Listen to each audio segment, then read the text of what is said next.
का हो ये निकला था 4 का घड़ी। पीछे वाले भाई साहब, बुध के पास उपग्रह कितने हैं?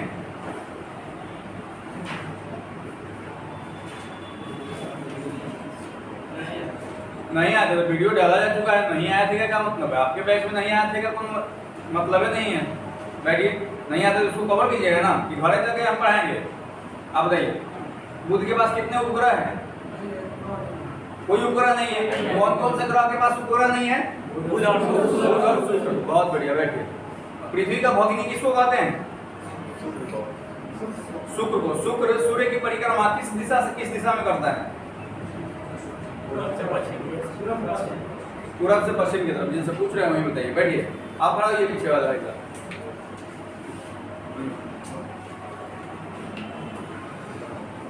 शुक्र को और किन किन नामों से जाना जाता है?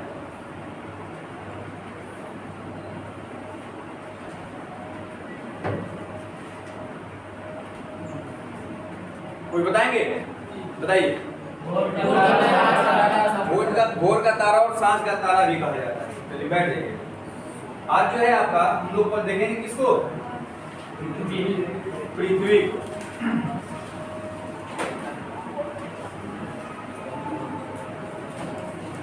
पृथ्वी या अर्थ।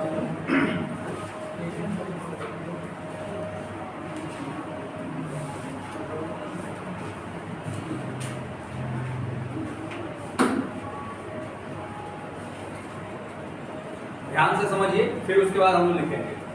सामान्य तौर पे पृथ्वी हमारे सौर मंडल का एकमात्र ऐसा ग्रह है जहां पर जीवन है।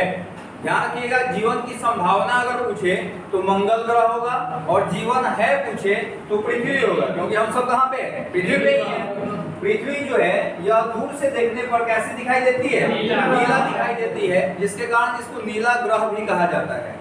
और यह नीला दिखाई क्यों देती है? तो जल की उपस्थिति के कारण, पानी की उपस्थिति के कारण। पृथ्वी के लगभग कितने क्षेत्रफल पे? 2/3 क्षेत्रफल पे पानी फैला हुआ है, जिसके कारण यह आपको कैसा दिखती है? नीला दिखती है। पृथ्वी अपने अक्ष पर, सामान्य तौर पे अक्ष और कक्ष दोनों अलग अलग चीजें हो गई। कक्षा वह है जो सूर्य के चारों तरफ है, जिस पर वह पृथ्वी घूमती है, उसको कक्षा कहते हैं। और अक्ष वह है जिस पर पृथ्वी अपने जगह पर ही रोटेट करती है। ठीक है, इसको हम लोग क्या कहते हैं? कक्ष कहते हैं। तो पृथ्वी, अब जनरली इसको देख लिया जाए, ये कक्ष हो गया, कक्ष हो गया, और ये हो गया आपका अक्ष। पृथ्वी अपने अक्ष पर 23.5 डिग्री झुकी हुई है। कैसे पता चला? तो सामान्य तौर पर इसका अक्ष क्या होना चाहिए? 90 डिग्री वाला, ये वाला एंगल, लेकिन है कौन सा? ये वाला। तो ये कितना है? 23.5 डिग्री। पृथ्वी अपने अक्ष पर 23.5 डिग्री झुकी हुई है। अगर आपसे सवाल यह कर दिया जाए कि पृथ्वी अपने कक्ष पर कितनी झुकी हुई है, तो सिंपल सी बात है कि कक्ष और अक्ष के बीच का एंगल जो होता है वो कितना होता है? 90 डिग्री का होता है। तो कक्ष पर कितना झुकी हुई हो जाएगी? 90 में से 23.5 घटा लेंगे, यानी कि 66.5 डिग्री अपने किस पर झुकी हुई है? कक्ष पर झुकी हुई है। ठीक है, पृथ्वी अपने अक्ष पर 23.5 डिग्री, अपने कक्ष पर 66.5 डिग्री झुकी हुई है। पृथ्वी जो है यह 2 प्रकार की गति करती है, घूर्णन गति और आपका परिक्रमण गति। घूर्णन को हम लोग इंग्लिश में बोलते हैं रोटेशन, और परिक्रमण को बोलते हैं रिवोल्यूशन। कैसे? इस चीज को जरा सा ध्यान से देखिए। मान लेते कि मेरा चेहरा जो है यह सूर्य है, और यह आपका मार्कर जो है यह क्या है? पृथ्वी है। ठीक है, तो सूर्य का चक्कर लगा रही है पृथ्वी, ये तो सबको पता है। लेकिन सूर्य का चक्कर लगाने के दौरान यह अपने अक्ष पर भी घूम रही है। दो गति दिखाई दे रहा है, एक अपने अक्ष पर घूम रही है, दूसरा सूर्य के चारों तरफ भी घूम रही है। तो जो अपने अक्ष पे घूम रही होती है इसको हम लोग घूर्णन कहते हैं, इसको हम लोग क्या कहते हैं? रोटेशन कहते हैं। और पृथ्वी अपने अक्ष पर 23.5 घंटा 56 मिनट 4 सेकेंड, यानी कि लगभग 24 घंटे में अपना एक चक्कर क्या कर लेती है? पूरा कर लेती है। यानी कि पृथ्वी अपने अक्ष पर जो घूमती है उसके कारण दिन बदलते हैं, जिसके कारण घूर्णन गति को ही हम लोग दैनिक गति भी कहते हैं। क्लियर? परिक्रमण गति सूर्य के चारों तरफ घूम रही है, तो सूर्य के चारों तरफ घूमने के कारण और अपने अक्ष पर झुके होने के कारण साल बदलते हैं और मौसमें बदलती है। अक्ष पर झुके होने के कारण मौसम बदलती है और कक्ष पर झुके होने के कारण साल बदलते हैं। तो चूंकि आप देखिएगा कि वर्ष बदल रहे हैं, जिसके कारण हम लोग परिक्रमण गति को क्या कहते हैं, वार्षिक गति के नाम से भी जानते हैं। सामान्य तौर पे पृथ्वी जो है सूर्य का एक चक्कर 365 दिन 6 घंटा यानी कि लगभग 4 साल में एक बार 366 दिनों में सूर्य का एक चक्कर क्या कर लेती है, पूरा कर लेती है, जिससे हमारा क्या हो जाता है, वर्ष बदल जाता है। और वर्ष बदलने के कारण हम लोग क्या कर देते हैं, उसको वार्षिक गति कह देते हैं। सामान्य तौर पे पृथ्वी जो है सूर्य का एक चक्कर 365 दिन 6 घंटे में पूरा करती है और 4 साल में ये जो 6 घंटा है यह तब्दील हो जाता है किसमें, एक दिन में।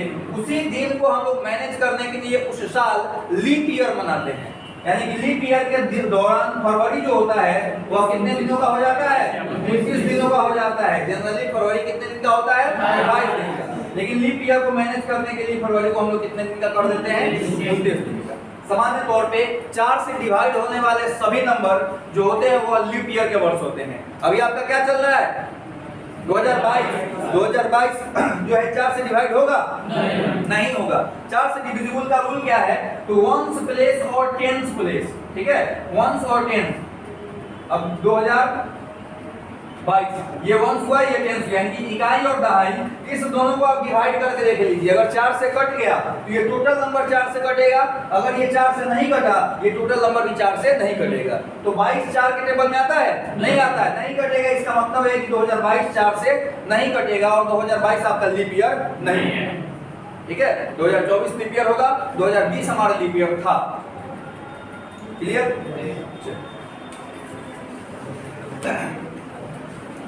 पृथ्वी जो है इसका एकमात्र उपग्रह है जिसका नाम क्या है, चंद्रमा है। सिंपल सी बात है कि चंद्रमा जो है वह किसकी परिक्रमा कर रही है, पृथ्वी की, क्योंकि मैंने आपको उपग्रह में लिखाया था कि वैसा आकाशीय पिंड जो ग्रहों की परिक्रमा करते हैं, ठीक है। अब मान लेते हैं कि वो कैमरा सूर्य हो गया, हम पृथ्वी हो गए और चंद्रमा हमारे बीच में घूम रही है, ठीक है। कैमरा आपका क्या है, सूरज।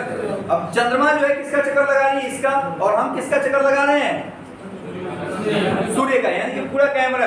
तो जब ये हमारे सामने से आएगा, या मेरा हाथ समझ लीजिए, जब ये हमारे सामने से आएगा, कौन है ये, चंद्रमा है। चंद्रमा जब पृथ्वी के सामने से पृथ्वी और सूर्य के बीच में आ जाएगा तो आपको जो है सो किसका छाया दिखाई दे रहा होगा, पृथ्वी पे है ना, लोग पृथ्वी पे हैं, तो आपको जो है सो छाया कटता हुआ कौन दिखेगा, सूरज, क्योंकि यहाँ से देख रहे हैं ना, तो सूरज दिखेगा। इसी दौरान सूर्य ग्रहण लगता है, यानी कि जब सूरज और पृथ्वी के बीच में चंद्रमा आ जाती है और वह दिन अगर अमावस्या हो तो आपको ग्रहण लगेंगे, जिसको हम लोग सूर्य ग्रहण कहते हैं। लेकिन चूंकि अब एक चक्कर लगा रहा है तो चक्कर लगाते हुए टाइम ऐसा भी होगा जब चंद्रमा कहाँ चला जाएगा, पीछे। अब बीच में कौन आ गया, पृथ्वी। तो जब सूरज और चंद्रमा के बीच में पृथ्वी आ जाएगी और उस दिन अगर पूर्णिमा होगा तो उस दिन कौन सा ग्रहण लगेगा, चंद्र ग्रहण। एक साल में अधिकतम 7 ग्रहण लग सकते हैं, एक साल में अधिकतम 7 ग्रहण लग सकते हैं। अगर इसमें से 4 सूर्य ग्रहण होगा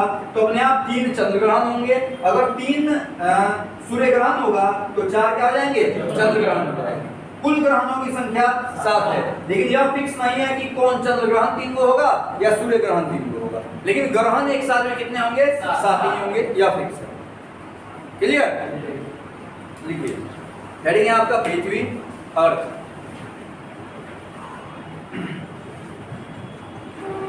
पृथ्वी हमारे सौर मंडल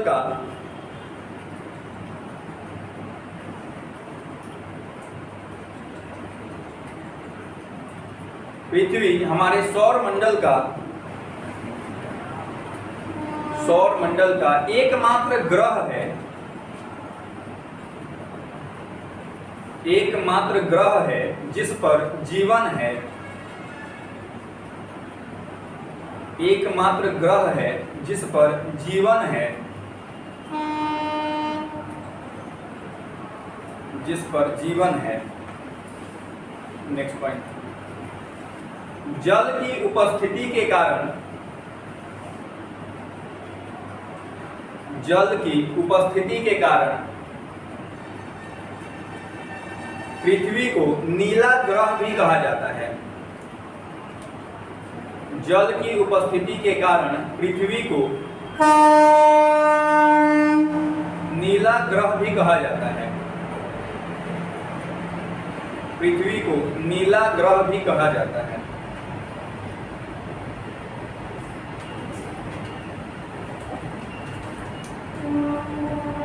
नेक्स्ट पॉइंट,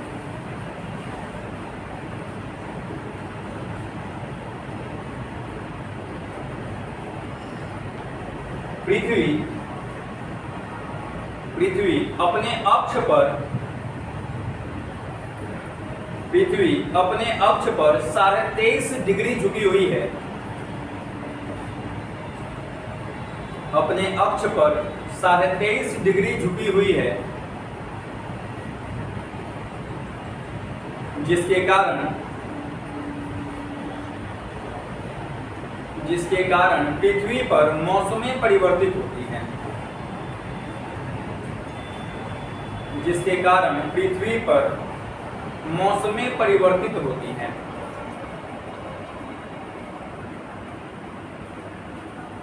पृथ्वी पर मौसमें परिवर्तित होती हैं।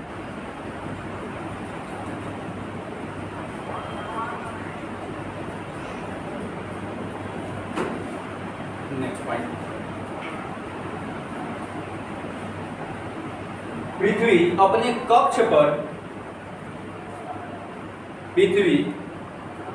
कक्ष पर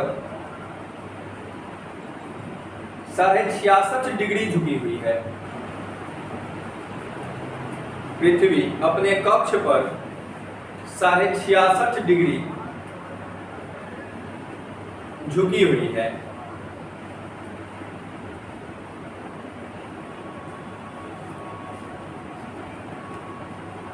नेक्स्ट पॉइंट, पृथ्वी की दो गतियां हैं। पृथ्वी की दो गतियां हैं, यानी कि दो प्रकार की गति पृथ्वी करती है। पृथ्वी की दो गतियां हैं। अच्छा, आपको पता है इंसानों की भी दो गति होती है, एक अच्छी गति एक दुर्गति। पृथ्वी की दो गतियां हैं, कौन कौन? घूर्णन, दूसरा परिक्रमण। घूर्णन को हम लोग कहते हैं रोटेशन, परिक्रमण को रिवॉल्यूशन।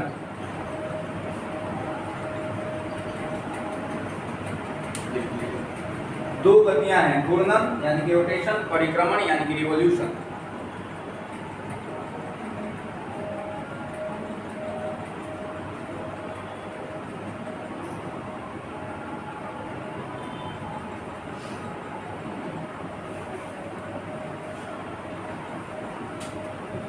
Rotation, revolution.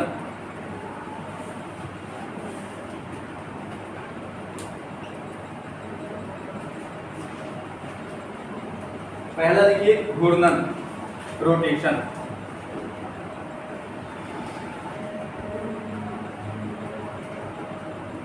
घूर्णन, रोटेशन।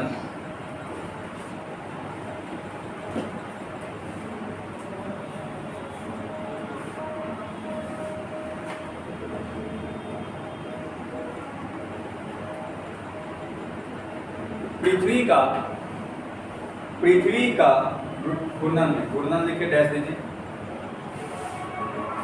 पृथ्वी का अपने अक्ष पर घूमने को, पृथ्वी का अपने अक्ष पर घूमने को घूर्णन गति कहते हैं। पृथ्वी का अपने अक्ष पर घूमने को, पृथ्वी का अपने अक्ष पर घूमने को घूर्णन गति कहते हैं।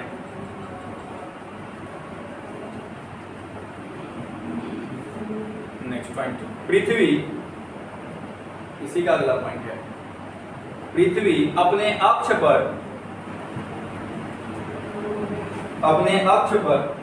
23 घंटा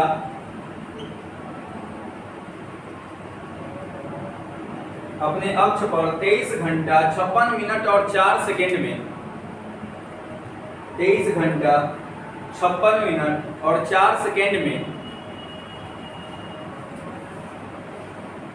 अपना एक चक्कर पूरा कर लेती है।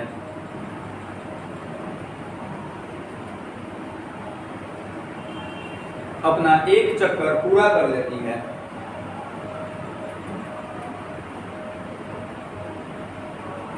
एक चक्कर पूरा कर लेती है। नेक्स्ट पॉइंट, चूंकि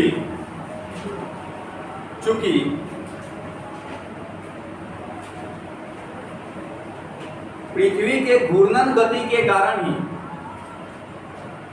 चूंकि पृथ्वी के घूर्णन गति के कारण ही,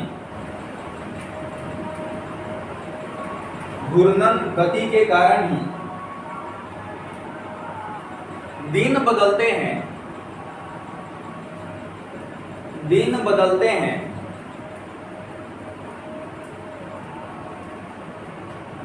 जिसके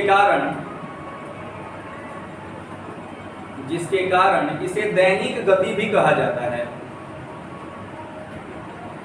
जिसके कारण इसे दैनिक गति भी कहा जाता है।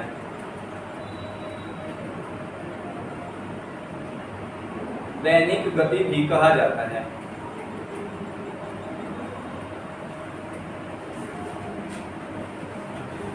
अगला, परिक्रमण।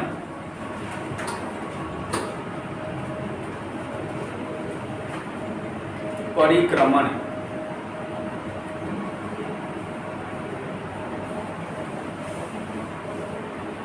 देखिए, पृथ्वी द्वारा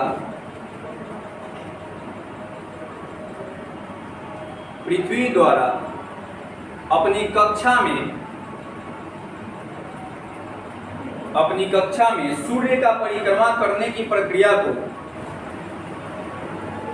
अपनी कक्षा में सूर्य का परिक्रमा करने की प्रक्रिया को, सूर्य का परिक्रमा करने की प्रक्रिया को,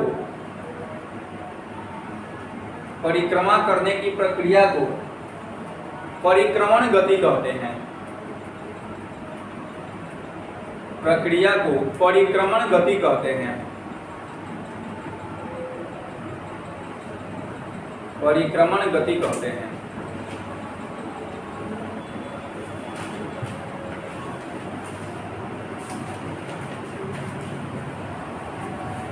नेक्स्ट पॉइंट, चूंकि नहीं, रुक जाइए, पृथ्वी, अगला पॉइंट, इसी का अगला पॉइंट, पृथ्वी सूर्य का एक चक्कर 365 दिन 6 घंटे में पूरा कर लेती है। 365 दिन 6 घंटे में पूरा कर लेती है। 365 दिन 6 घंटे में पूरा कर लेती है। नेक्स्ट पॉइंट, चूंकि पृथ्वी के परिक्रमण गति के कारण ही, पृथ्वी के परिक्रमण गति के कारण ही मौसमें बदलती हैं। परिक्रमण गति के कारण ही, और रुक जाइएगा, वर्ष बदलते हैं। परिक्रमण गति के कारण ही वर्ष बदलते हैं। परिक्रमण गति के कारण ही वर्ष बदलते हैं, जिसके कारण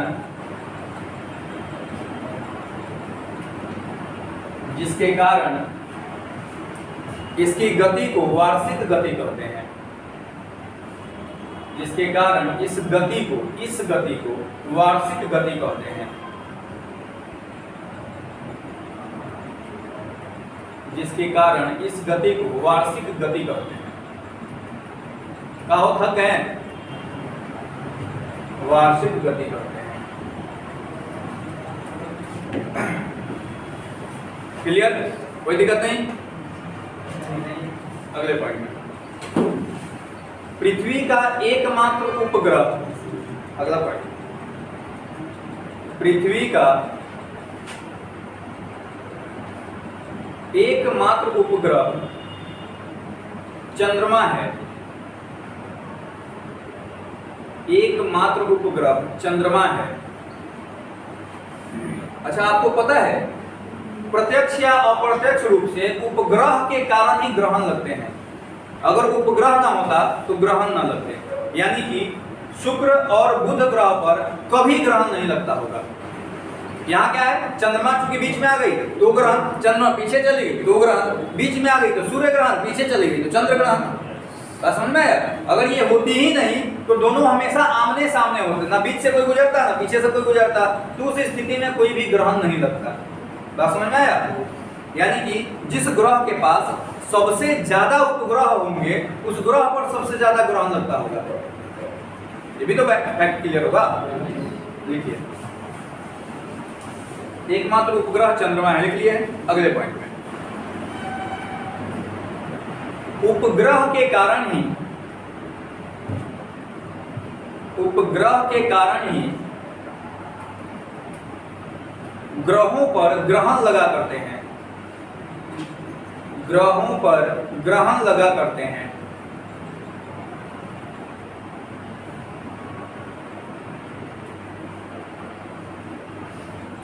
नेक्स्ट पॉइंट, पृथ्वी पर एक वर्ष में अधिकतम 7 ग्रहण, पृथ्वी पर एक वर्ष में अधिकतम 7 ग्रहण लग सकते हैं। पृथ्वी पर एक वर्ष में अधिकतम 7 ग्रहण लग सकते हैं यदि, उसी में लिखना है, यदि किसी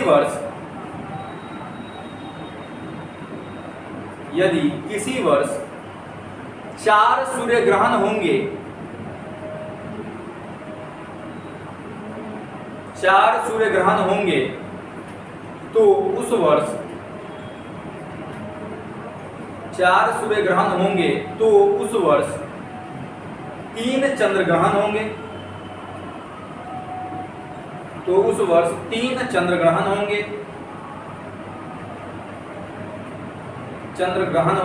और यदि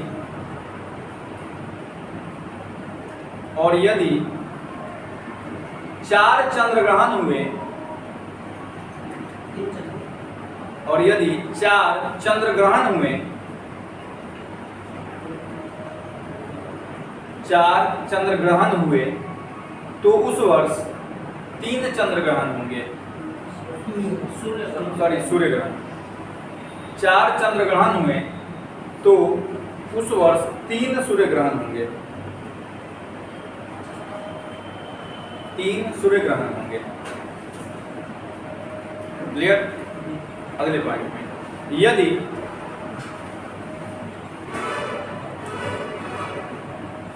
यदि अमावस्या के दिन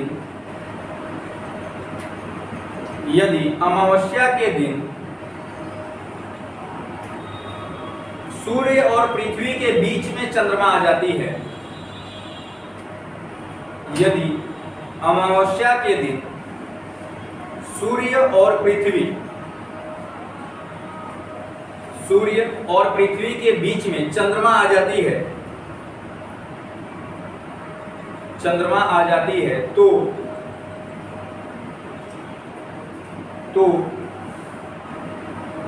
सूर्य ग्रहण होंगे,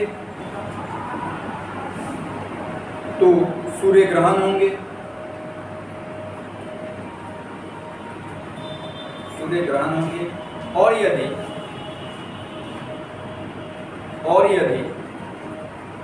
सूर्य और चंद्रमा के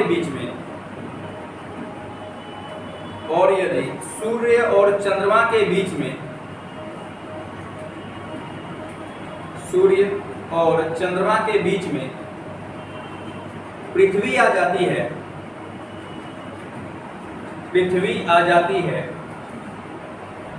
तो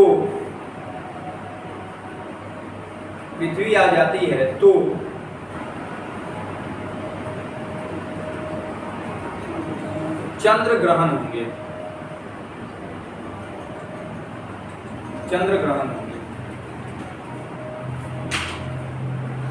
ठीक है। बृहस्पति कितना पूरा है?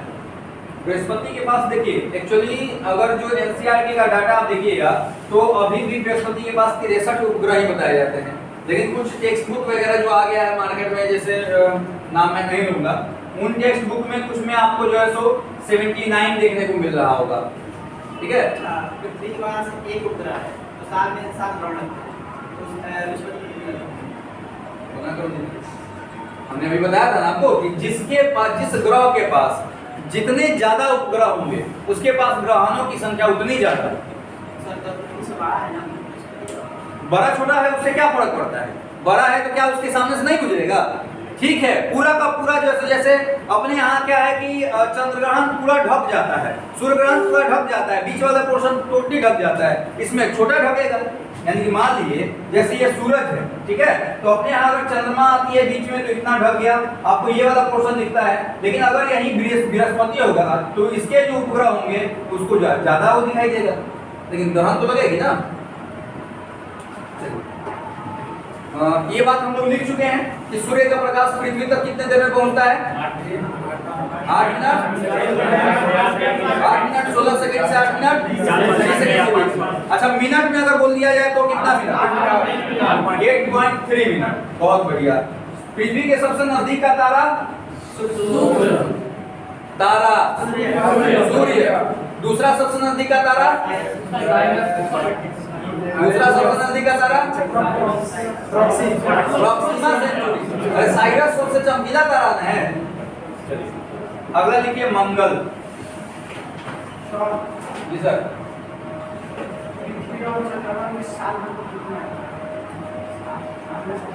हाँ, 3 बार या 4 बार। चंद्रग्रहण,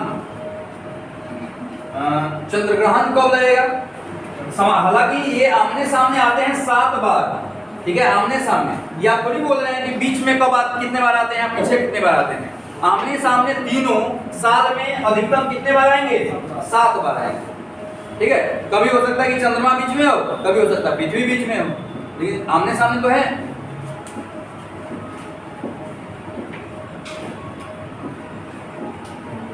मंगल यानी मार्स। सामान्य तौर पे कुछ बातें आप जानते होंगे मंगल के बारे में। मंगल के बारे में बोला जाता है कि यहाँ पर पृथ्वी जैसी अनुकूल दशाएं देखने को मिलती है, और यहाँ पर हो सकता है, जैसे अभी हाल फिलहाल में कुछ रिसर्च बता रहे हैं कि एलियंस वगैरह हैं और उनकी खोज लगभग संपन्न होने पर है, पता चल जाए एलियंस हैं, या यहाँ पे जीवन कभी संभव रहा होगा, क्योंकि यहाँ के जो जमीन है उस पर पानी के अवशेष मिले हैं। अच्छा, कभी आप नदी के कानी पे गए या नहीं गए? नदी पर जब आप जाइएगा तो आप देखिएगा अगर बीच में टापू वगैरह टाइप का छुटा होता है तो कुछ इस तरह की रेत पर आकृति बनी हुई होती है। इस तरह की आकृति हमको चंद्रमा पर देखने को मिली है, और ऐसी आकृति कब बन सकती है? जब पानी हो। बिना पानी के ऐसी आकृति नहीं बन सकती, जिसके कारण अनुमान लगाया जाता है कि यहाँ पानी कभी रहा होगा। अब जैसे पृथ्वी है, जिस हिसाब से हम लोग पानी का दोहन कर रहे हैं, अगर पानी धीरे धीरे खत्म हो जाए, हालांकि energy can not be created, energy can not be destroyed, खत्म तो नहीं होगा, लेकिन हाँ, जो प्योर वाटर है वो खत्म हो जाएगा। जैसे दिल्ली वगैरह जाइए तो आप चापाकल वाला पानी जो है सो नहीं पी सकते हैं, बहुत ज्यादा नमकीन लगता है, ऐसा लगता है कि समुद्री पानी हम लोग पी रहे हैं। ठीक है, कुल्ला वगैरह तो करता है तो लगे मुंह, पूरा मुंह जो नमकीन नमकीन हो जाएगा। तो प्योर वाटर की मात्रा घट जाएगी। जैसे मान लेते हैं कि कभी जमाना रहा होगा जब 80% प्योर वाटर और 20% इम्प्योर वाटर रहे होंगे। आज के टाइम में धीरे धीरे हम लोग जो है उसको उल्टा हो गए हैं, 80% 70-80% के आसपास इम्प्योर वाटर, और आपका जो है कितना हो गया है? 20% प्योर वाटर हो गया है। ठीक है, क्योंकि हम लोग डेली पानी का मिसयूज कर रहे हैं, नाली वगैरह में चले गया तो गंदा ही पानी ना हुआ, लेकिन पानी तो है, पानी तो रहेगा, पानी खत्म नहीं होगा क्योंकि एनर्जी खत्म नहीं हो सकती है। ठीक है, बट मंगल ग्रह पर जो है पानी के अवशेष पाए गए हैं, ये अभी के टाइम में खत्म हो गए। यानी कि तापमान ज्यादा अगर बढ़ेगा, जैसे आप ये वाला क्षेत्र बाहर वाला जो देख रहे हैं, अभी अगर बारिश हो रही होती है तो पूरा पानी से भरा हुआ होगा, लेकिन अभी सूखा है कि नहीं सूखा है? क्या हुआ है? या तो कुछ जमीन द्वारा सोख लिया गया होगा और कुछ जो है वाष्पीकृत हो गया होगा। तो उस तरह से पृथ्वी पे भी तो हो सकता है, वाष्पीकृत हो जाएगा, जमीन द्वारा सोख लिया जाएगा। वहां पर भी उस तरह के अवशेष हमको मिले हैं, और यही कारण है कि हम लोग बार बार वहां पर रिसर्च करने के लिए भेजते हैं, सैटेलाइट्स भेजते हैं, अपना रोवर वगैरह भेजते हैं, ताकि अगर जीवन की तलाश हो जाए तो यहाँ जो जनसंख्या का भार धीरे धीरे पृथ्वी पे जो बढ़ रहा है, तो इसको थोड़ा सा कम करने के लिए लोगों को क्या किया जाएगा, वहां पर स्थानांतरित किया जाएगा। बात समझ में आया? मंगल अगर देखा जाए, खुली आंखों से हम मंगल को देख सकते हैं, क्योंकि आपने पीछे लिखा है कि 5 ऐसे ग्रह हैं जिसको हम खुली आंखों से, नेकेड आईज, यानी कि बिना दूरबीन की सहायता से देख सकते हैं। उसका नाम किसके नाम पे था? दिनों के नाम पर था। तो मंगल भी आपका दिन है, इसलिए जो इसको हम खुली आंखों से देख सकते हैं। यह हमको लाल दिखाई देता है, और लाल मिट्टी हमको तभी दिखेगी जब उसमें आयरन ऑक्साइड की मात्रा ज्यादा हो जाए। आयरन ऑक्साइड यानी कि सीधा सीधा समझिए जंग। आप देखिएगा कि लोहा अगर जमीन पर रखा हुआ है और उसमें जंग लगी है, लोहा को हटाइएगा तो जमीन भी आपको लाल दिखाई देगा, जंग के कलर का। तो मंगल ग्रह पर आयरन ऑक्साइड की मात्रा ज्यादा है, जिसके कारण यह जमीन हमको यहाँ की कैसी दिखाई देती है, लाल, या हमको जो है यह लाल ग्रह दिखाई देता है। इसको लाल ग्रह हम कहते भी हैं। इसके पास 2 उपग्रह हैं, डिमोस और फोबोस। डिमोस जो है मंगल ग्रह का छोटा उपग्रह है और फोबोस मंगल का बड़ा उपग्रह है। और डिमोस इतना छोटा है कि यह हमारे सौर मंडल का भी सबसे छोटा उपग्रह हो जाता है। डिमोस हमारे सौर मंडल का भी कैसा उपग्रह है? सबसे छोटा उपग्रह, और मंगल का भी छोटा उपग्रह है। मंगल ग्रह की एक खास बात यह है कि यह अपना 687 दिनों में सूर्य का एक चक्कर पूरा कर लेता है। 687 दिन, यानी कि जिस तरह से 365 दिन का हमारे यहाँ एक साल होता है, उसी तरह से 687 दिन का मंगल पर क्या होगा? एक वर्ष होगा। ठीक है, सूर्य का एक चक्कर लगा लेता है, यानी कि परिक्रमा कर लेता है सूर्य के चारों तरफ। मंगल जो है यह भी पृथ्वी के तरह ही अपने अक्ष पर झुका हुआ है। पृथ्वी कितना डिग्री झुका था अक्ष पर? अक्ष पर 46 डिग्री। और मंगल जो है कितना झुका हुआ है? 25 डिग्री। अगर आपसे पूछ दिया जाए कि मंगल अपने कक्ष पर कितना झुका हुआ है, कितना हो जाएगा? घटा देंगे हम किस में से? 90 में से 25, यानी हो जाएगा 65 डिग्री। मंगल अपने कक्ष पर 65 डिग्री झुका हुआ है, जबकि अक्ष पर 25 डिग्री। अब चूंकि कोई भी ग्रह अपने अक्ष पर अगर झुकी हुई है तो वहां पर मौसमें बदलेंगी। सिंपल सी बात है कि मंगल ग्रह पर भी मौसम पृथ्वी की तरह मौसम बदलता है। ठीक है, क्योंकि अभी अपने अक्ष पर झुका हुआ है। मंगल ग्रह की एक और सबसे खास बात यह है कि पूरे सौर मंडल का सबसे ऊंचा पर्वतमाला, जिसका नाम है निक्स ओलंपिया,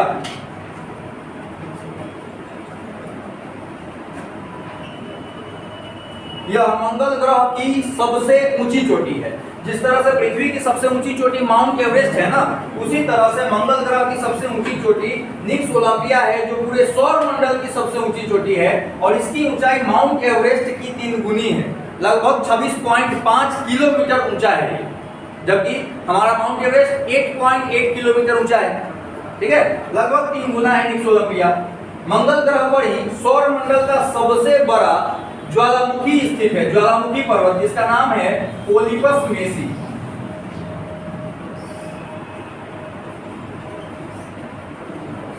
ठीक है, ओलिपस मेसी किसका नाम है? ज्वालामुखी पर्वत का। और निक्स ओलंपिया सौर मंडल की सबसे ऊंची पर्वत चोटी जो स्थित है आपको मंगल ग्रह पर। अभी हाल फिलहाल में आपने देखा था 2019 में शायद भारत ने जो है मंगल मिशन लॉन्च किया था, जिसका रोवर जो था वो सॉफ्ट लैंडिंग नहीं कर पाया था। देखिए, सॉफ्ट लैंडिंग और हार्ड लैंडिंग में अंतर क्या होता है? जैसे मान लीजिए कि आप कहीं से जंप लगा रहे हैं, तो जब जंप लगाते हैं तो आप सॉफ्ट लैंडिंग करते हैं, मतलब पैरों पे गिरते हैं और उछल के खड़े हो जाते हैं। लेकिन अगर आपको कोई धक्का दे दे तो आपकी हार्ड लैंडिंग होगी, फिर आपका हाथ पैर जो है सो टूट जाएगा, मुंह हाथ फूट जाएगा। ठीक है, तो हार्ड लैंडिंग का मतलब कि जब रोवर नीचे उतरता है तो रोवर नीचे उतरने के दौरान अगर आराम से उतरा तो सॉफ्ट लैंडिंग है। अगर किसी भी तरह गिर गया तो चूंकि वो आदमी थोड़ी है कि उठ करके फिर खड़ा हो जाएगा। हम लोग ठीक है गिर गए तो उठ करके फिर से खड़ा हो जाएंगे, ये अलग बात है। कुछ चटका उटका होगा तो लोग अस्पताल लेके जाएंगे, वहां तो कोई आदमी इंसान था नहीं। अगर वो मशीन है, गिर गया तो फिर खुद नहीं उठ सकता है। समझ में आया? तो हम लोग जो है सो हार्ड लैंडिंग कर दिए थे, या फिर हो गया था। एक्चुअली हम तो अपने हिसाब से सही भेज रहे थे, लेकिन अब बाहर जाने के बाद बहुत सारे इन्वायरमेंटल कल्चर उसका अलग होता है। आपके हाथ से जब चीजें निकल गई होती है तो फिर कैसे गिरेगा ये आप डिसाइड नहीं कर सकते हैं। आप तभी तक डिसाइड कर सकते हैं, तभी तक ये आप फिक्स कर सकते हैं कि हम ऐसे इसको गिराएंगे जैसे यहाँ से भेजने पर। मान लीजिए कि जैसे आप निशाना वगैरह लगाते हैं तो आप सटीक निशाना लगाकर साफ उसी पे मारेंगे, जाके कहीं और लग जाता है। आप अपने आप को जो है सो कौन बिंद्रा था, वो अभिनव बिंद्रा समझ रहे हैं थोड़ी, तो जाके साफ निशाने पे लगेगा। आपका निशाना इधर उधर भी हो सकता है। उस तरह से अगर हो गया तो उसी को बोला जाता है हार्ड लैंडिंग। हार्ड लैंडिंग माने सीधा समझ मुंह गिर जाना। ठीक है, चलिए मंगल ग्रह।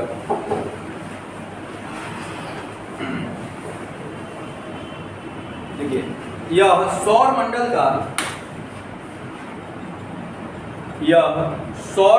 का एकमात्र ग्रह है। यह सौर मंडल का एकमात्र ग्रह है जिस पर जीवन की संभावना है।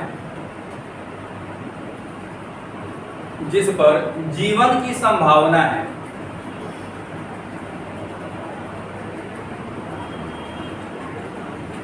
जीवन की संभावना है। नेक्स्ट पॉइंट,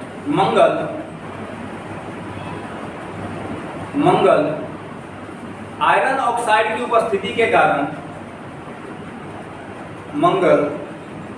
आयरन ऑक्साइड की उपस्थिति के कारण लाल दिखाई देता है। मंगल आयरन ऑक्साइड की उपस्थिति के कारण लाल दिखाई देता है।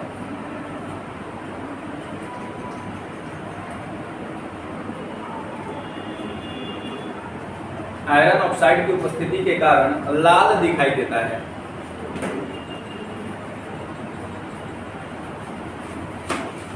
नेक्स्ट पॉइंट, मंगल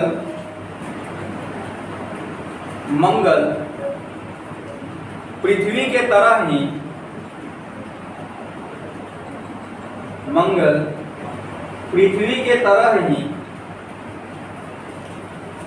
अपने अक्ष पर मंगल पृथ्वी के तरह ही अपने अक्ष पर 25 डिग्री झुका हुआ है। 25 डिग्री झुका हुआ है, जिसके कारण यहां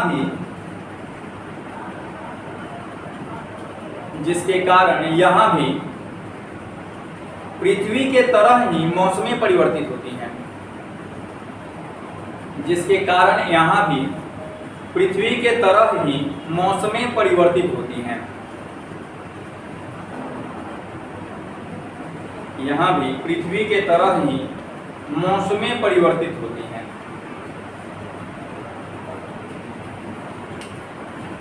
मौसमें परिवर्तित होती हैं।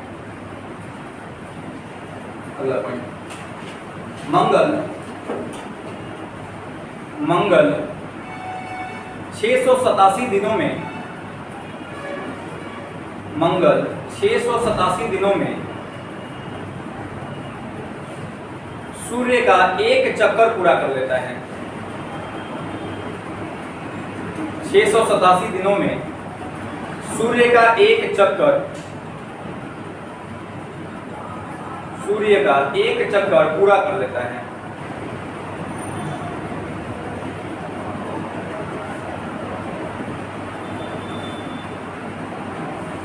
नेक्स्ट पॉइंट, मंगल के दो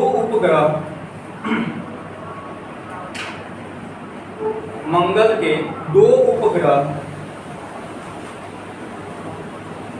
डिमोस और फोबोस है। मंगल के दो उपग्रह डिमोस और फोबोस है। डिमोस और फोबोस है।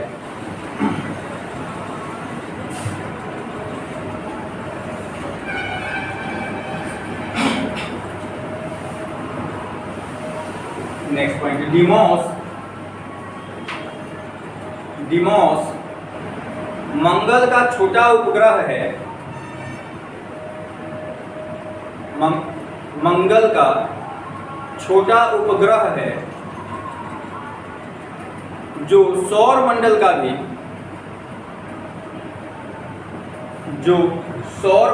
भी सबसे छोटा उपग्रह है। जो सौर मंडल का भी सबसे छोटा उपग्रह है।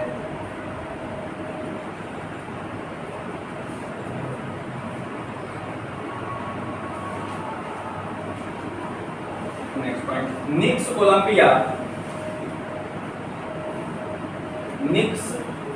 ओलंपिया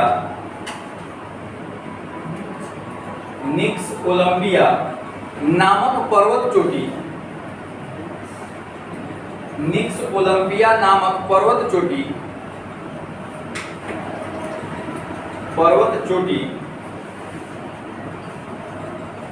मंगल ग्रह पर स्थित है।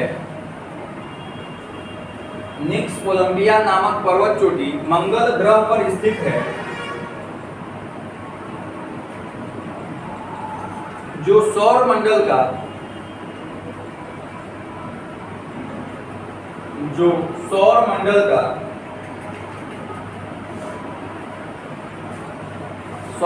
की सबसे बड़ी पर्वत चोटी है, सौर मंडल की सबसे ऊंची पर्वत चोटी है, सौर मंडल की सबसे ऊंची पर्वत चोटी है,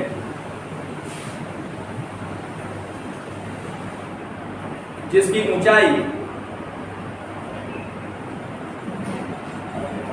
ऊंचाई हिमालय की 3 गुनी है, माउंट एवरेस्ट की 3 गुनी है, जिसकी ऊंचाई माउंट एवरेस्ट की 3 गुनी है, ऊंचाई माउंट एवरेस्ट की 3 गुनी है।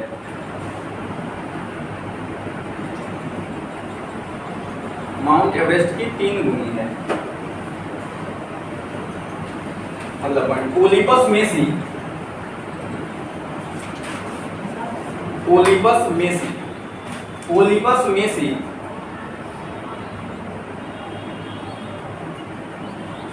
मंगल ग्रह पर स्थित सबसे बड़ी ज्वालामुखी है। ओलिपस मेसी मंगल ग्रह पर स्थित, ओलिपस मेसी मंगल ग्रह पर स्थित सबसे बड़ी ज्वालामुखी है। मंगल ग्रह पर स्थित सबसे बड़ी ज्वालामुखी है, सबसे बड़ी ज्वालामुखी है। इसको बंद कर दीजिएगा। चलिए आप लोग हम चॉकलेट खिला देते हैं।